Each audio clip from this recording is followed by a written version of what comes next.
आज आम्ही चाललो स्मार्ट बाजारमध्ये ग्रोसरी शॉपिंगसाठी. खूप दिवसापासून घरातलं सामान संपलेलं, म्हटलं जाऊन घेऊन यावं. आणि इथे श्रियान आणि मी आम्ही दोघं मस्त रेडी झालो आणि हा व्लॉग आहे श्रियान आजारी पडायच्या अगोदरचा.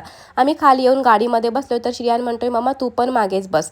मग आम्ही दोघं मागे बसून स्मार्ट बाजारच्या इथे पोचलोय आणि स्मार्ट बाजारच्या आत एंट्री करता श्रियानला दिसले चॉकी. तर लगेच चॉकी चॉकी करायला लागला आणि मग त्याला मी ट्रॉलीमध्ये बसवला आणि लागले बाकीचं सामान खरेदी करायला. इथे थंडा वगैरे घेतला आणि नंतर श्रियानला दिसले चॉकलेट्स. लगेच चॉकी पुन्हा करायला लागला.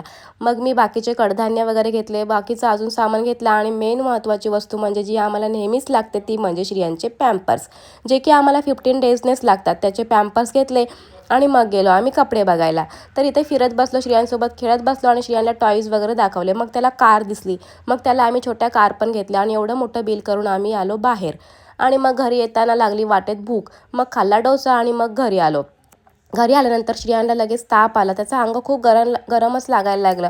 आणि मग असे त्याचे श्रियांच्या मागे आमचे 2-3 दिवस चालू आहेत. तो अजूनही आजारीच आहे. So bye everyone.